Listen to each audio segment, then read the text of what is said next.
Hi everyone, my name is Craig and welcome to the Breakdown series, the series where I take one of my video edits and walk you through the filming and editing process to get you a better understanding of how I create my videos. So today's breakdown is of an Andy Mineo concert edit that I whipped out in less than a day. And that's going to be the theme behind today's breakdown, is being able to have a quick turnaround time with an edit. So take a look at this video and then we'll get into the breakdown.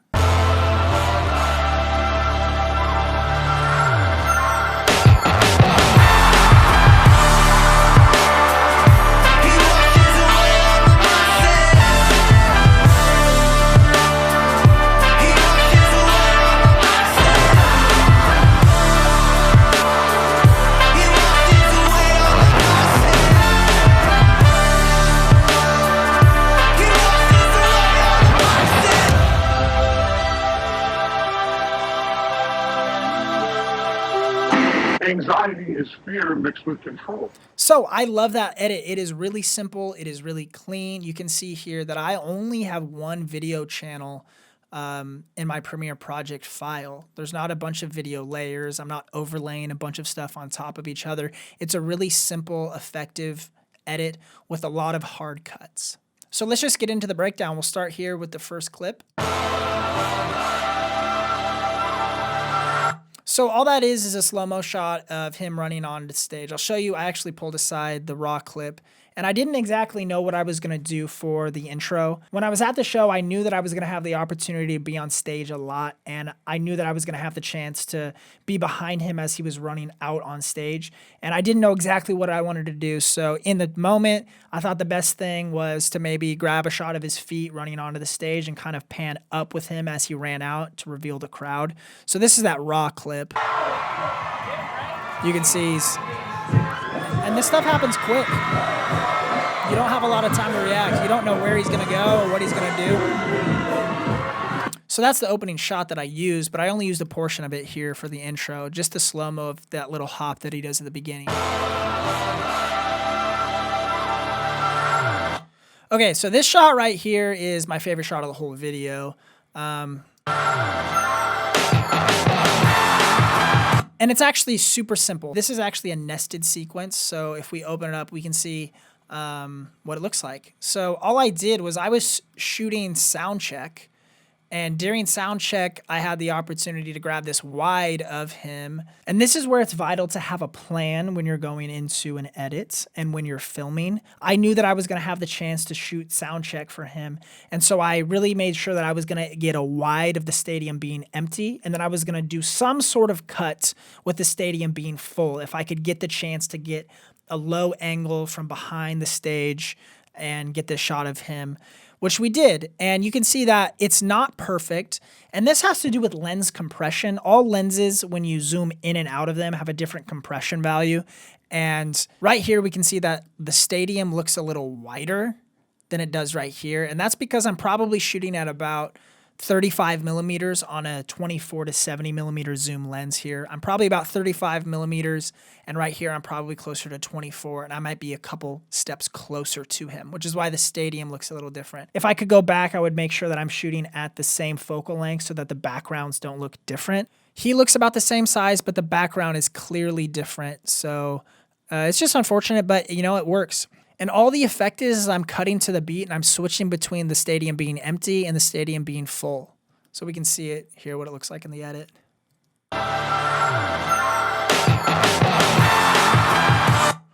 So that's my favorite shot of the whole piece. And I also add a simple keyframed animation where I zoom out. So this is the scale property. I scale it up to 131%.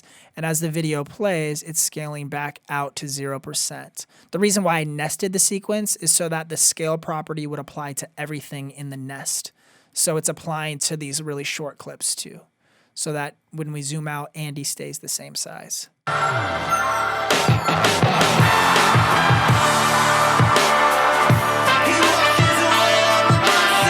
So all of that right there was just shot handheld. I was just on stage with him, and knowing what kind of music your artist makes is super important. If you don't know the songs, then you don't know when the drops are coming. You don't know when the artist is about to pick up his flow or when he's about to slow down and it's going to be a calmer shot. You don't want to be handheld in the camera, whipping it around super fast if he's about to come to the bridge that's a quiet singing part. That doesn't make any sense. So it's really good to know your artist's music to make sure that you have an idea what their performance is going to look like. So yeah, all of this just handheld shots from some from the crowd and some from on stage. So they look good. This shot right here and the 4-shot, I think this is a 4-shot sequence. So all of this is done with a simple keyframe zoomed animation that I use for a lot of my edits.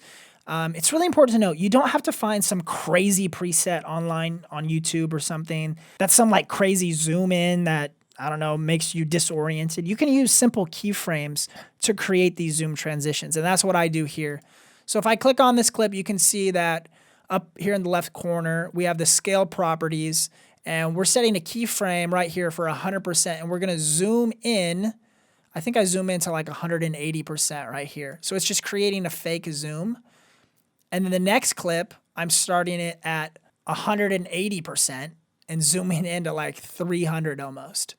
So obviously the quality is not super good, but when you're watching this on Instagram, on YouTube super fast, you don't have time to really process that this is a grainy image that's zoomed into 200%.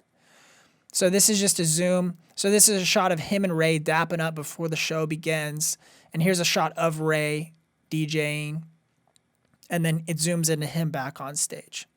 So that's how that works. This is a little hyperlapse that I did from the crowd. I just was on the gimbal and then sped it up. So let's keep playing the video. So I love just incorporating little shots of crowd, people going crazy. This is a shot where Andy was like doing a headbang sort of thing. So I zoomed in on another kid doing a headbang, and I thought it was funny. So I put it in there. This is a cool shot that I like to do. I call it the GIF effect. And yes, it is GIF and not GIF. If you ever create something that is so incredible like a GIF and you want to call it GIF, be my guest, but the creator calls it GIF, so guess what? It's a GIF. Anyways, here's my GIF effect. So right here, I call this my jib effect, and all you do is you're emulating a jib arm that you would see on like a film set or something like that. And all I'm doing is I'm on a gimbal right now, and I'm starting from below the stage and raising it above the stage to reveal him. It's a really simple shot done with the camera. Again,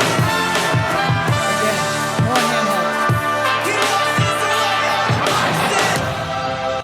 So when Andy was performing, I knew that I wanted to use this song, Shame. At the very end of the song, it just goes ham, and it's this phrase over and over, Jesus, he washes away all of my sin. And I knew I wanted to use this. So this is actually him performing this song on stage, which is why things are flowing so well. So this shot is the same shot that you're hearing in the music right here.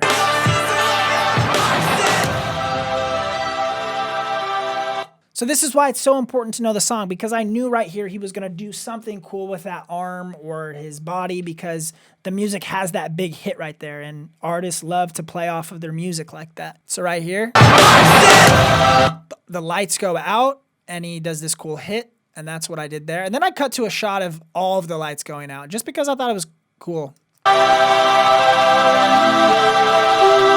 Anxiety is fear mixed with control. So that shot right there, or that sound bite, is actually from a different song of his. And I was looking for a glitch sound to use, and then I thought about his music, and I knew that he had a song with that like scratchy glitch noise. And I decided to throw that at the end just because I like that phrase, anxiety is fear mixed with control. And that's how I end the video. My priority when I was making this video and shooting it is that I knew I needed to get this video out within a 2-day period, because I knew Andy wanted to see it, and I knew that everybody from the concert wanted to see it as well. So when artists are touring, they often have shows on back-to-back nights or a show every other night.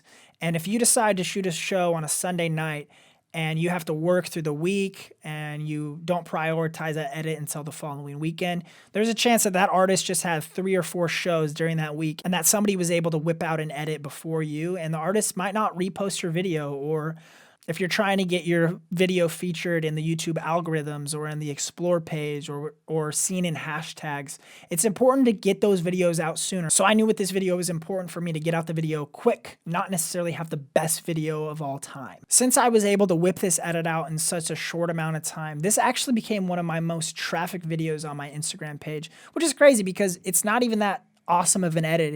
It's good. I think it's pretty good, but it's not anything wild. I definitely have better edits on my page. But the reason why I got so much traffic is because people wanted to see the content from this concert.